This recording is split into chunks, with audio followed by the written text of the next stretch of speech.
Palestinians are being told the same thing as Black folks in America. There is no acceptable form of resistance. While only 18 members oppose Israel's oppression of Palestinians, many of those members spoke out on the House floor on Thursday, and I'm going to highlight a few of those speeches, including one that surprised me. So first up here, Rashida Tlaib, who's of Palestinian descent, gave a heartfelt speech on the House floor, and I want to share a piece of it with you. We cannot have an honest conversation about U.S. military support for the Israeli government today without acknowledging that for Palestinians, the catastrophe of displacement and dehumanization in their homeland has been ongoing since 1948. To read the statements from President Biden, Secretary Blinken, General Austin, and leaders of both parties, you'd hardly know Palestinians existed at all. As long as the message from Washington is that our military support for Israel is unconditional, Netanyahu's extremism, right-wing government will continue to expand settlements, continue to demolish homes, and continue to make the prospects for peace impossible.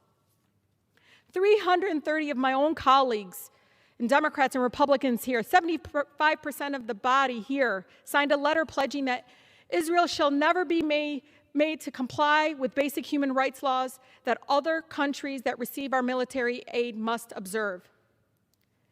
You know, when I see the images and videos of destruction and death in Palestine, all I hear are the children screaming from pure fear and terror. I want to read something a mother named Iman in Gaza wrote 2 days ago. She said, quote, "Tonight I put the kids to sleep in our bedroom so that when we die together."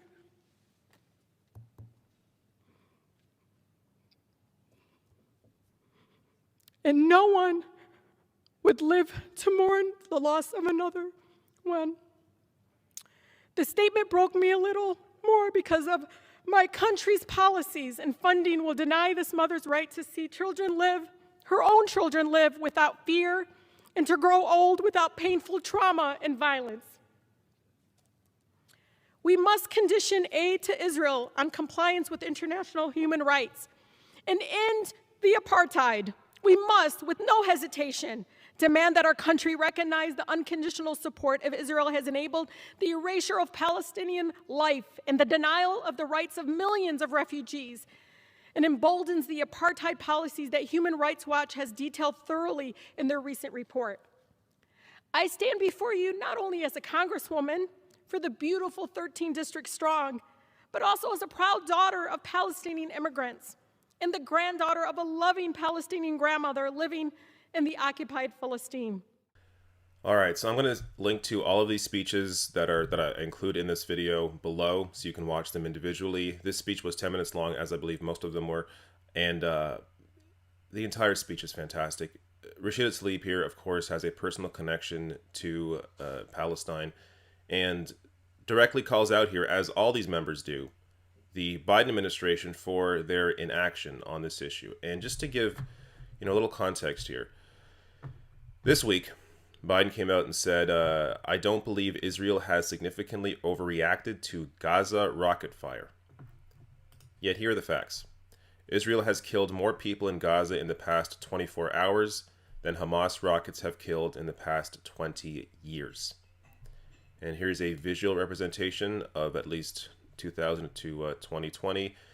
Israelis killed 30, Palestinians killed 5,851. And of course, that number since that has increased. Now, the next clip I'm going to show you is the one that surprised me. Ayanna Pressley. So Ayanna Pressley, for at least the initial impression when she first became a member of Congress was that she was more defensive of the Israeli government than other members of the quote-unquote squad were.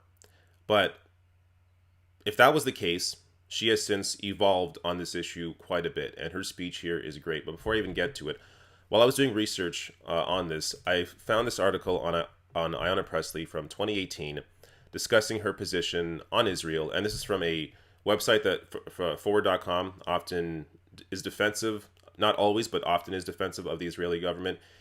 I just want to read this quote for you to show you how completely backwards this whole conversation is.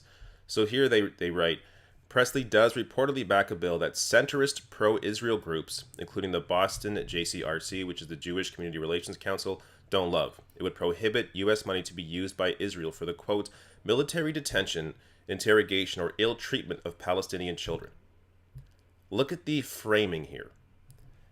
Here's an article critical of Ayanna Pressley, largely saying that she is in defense of Israel here back in 2018, but point out that she does support a bill that prohibits U.S. money being used to detain, interrogate, and ill-treat Palestinian children, and that's a bad thing.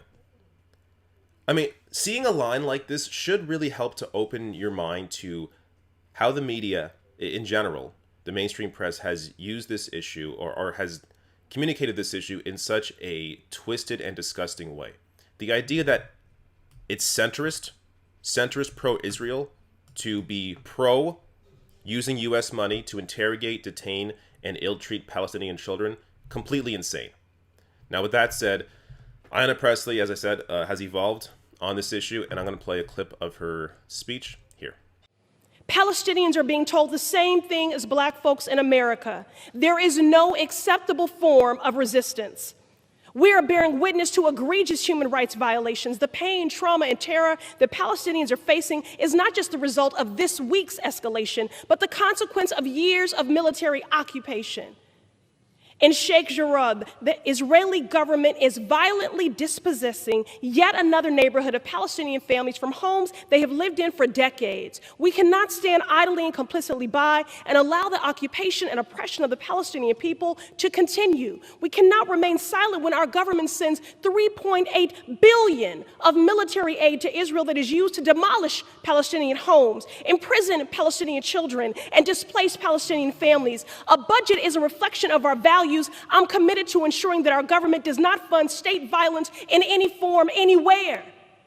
Many say that conditioning aid is not a phrase that I should utter here, but let me be clear. No matter the context, American government dollars always come with conditions. The question at hand is, should our taxpayer dollars create conditions for justice, healing, and repair? Or should those dollars create conditions for oppression and apartheid? Now, while I hold space for the storied history and unique lived experiences on the ground globally, there is a through line here. And whether we are talking about the militarization of our communities or weapons of war, the question is the same. If our budgets are a statement of our values, what do we value? Whose lives do we value? We have seen footage of Israeli and Palestinian children huddled fearfully while rockets blanket their homeland. No child should live in fear. No child should grow up in the midst of a conflict that robs them of a childhood, and Palestinian children do not have the same protections afforded to them. Without the U.S. exerting pressure on Israel to de-escalate, the explosive situation in Jerusalem is igniting further violence, not just in the city, but beyond. It is clear there is a grave asymmetry of power here. Palestinians do not have a sovereign state and the protections that come with it. So incredible. Ayanna Pressley here calling out the grave asymmetry of power, calling out the Biden administration, calling out the, as Crystal Ball mentions here as well in this tweet, Biden could stop this invasion right now by credibly threatening Israel's $3.8 billion in military aid. Failure to do so means blood is on his hands. Fantastic speech from Ayanna Pressley. I really was impressed by her. Again, I didn't know she was this well-informed on this issue, and it shows you here that she really has changed. If she was, more defensive of Israel 2 years ago, she has now become aware and changed on this issue, and we should be able to credit lawmakers for evolving on issues like that, for actually educating themselves and be willing to stand on the side of human rights. Now, last speech here. I'm going to play a clip from Ilhan Omar's speech, which again, I'll link to the entire 10 minutes below, but I'll pull out a few clips out of this speech, and just fantastic. The truth is that this is not a conflict between two states. This is not a civil war. It is a conflict where one country, funded and supported by the United States government, continues an illegal military occupation over another group of people. This is not my description of it. This is the description of conservative Israeli leader Ariel Sharon, who in 2003 said, and I quote, "To hold 3.5 million Palestinians under occupation in my opinion, is a very bad thing for us and for them. It is an occupation, he said. You might not like this word, but it is really an occupation. For decades, the United States, the United Nations, and many Israelis and Palestinians have pushed for a Palestinian state in which the Palestinians can enjoy the same rights afforded to their Israeli counterparts. But in the past several years, that hope has increasingly slipped away. The Israeli government, under far-right ethno-nationalist leader Benjamin Netanyahu, has legally razed Palestinian ancestral homes, leveled entire neighborhoods, and violently suppressed any resistance.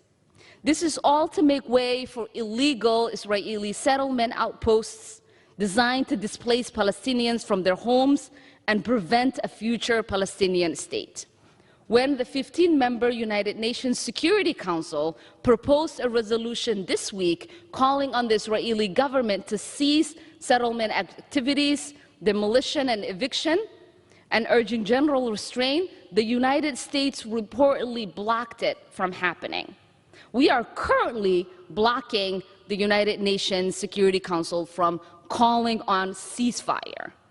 And to this day, we as members of Congress have not had yet a hearing or a briefing on this conflict, or gotten answers on whether our weaponry or money is being used to commit human rights abuses.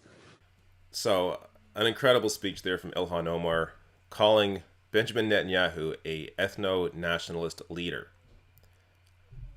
I don't think we've heard those words on the House floor before. So, great job here. And again, also calling out the Biden administration and their inaction. This has been an ongoing issue, whether it's Republicans or Democrats. They have been in full support of the Israeli government, the oppressive Israeli government, while rarely ever acknowledging the amount of damage, destruction, and oppression and ethnic cleansing that the Israeli government has been engaged in for decades. Now, I want to leave you with a quote here, or first this tweet and then a quote. So, Farah Nabulsi here, who is just to get her title, Oscar-nominated and BAFTA award-winning filmmaker, tweeted out here, Israel's Iron Dome, most advanced rocket defense interception system on planet, is self-defense, flattening 30-story residential buildings, slaughtering children, families in Gaza, decades of colonizing and ethnic cleansing Palestinians is not self-defense. Those are war crimes. So this is so well put. Self-defense, often people that come to the defense of the Israeli government and their actions say, well, Israel has a right to defend itself. You know, Gaza shot rockets in and Israel can shoot rockets back. Well, self-defense is shooting down those rockets with the Iron Dome. So Israel has that ability, with the help of the U.S. government, to shoot down rockets that are coming from Gaza into Israel. Gaza doesn't have that ability, but Israel does. That is self-defense. Shooting those rockets down is self-defense. Self-defense is not committing war crimes. Self-defense is not shooting, or is not launching airstrikes on residential buildings, killing children. That is not self-defense. So it's important we understand how certain terms are being used, are being manipulated to come to the defense of the Israeli government for actions that are ultimately war crimes. Now, there were more speeches here on the House floor that just didn't have time to get to, but AOC, of course, gave a great speech. Cori Bush gave a great speech. Mark Pocan gave a great speech. And actually, there's a quote that he referenced in his speech that I want to reference as well. It was fantastic.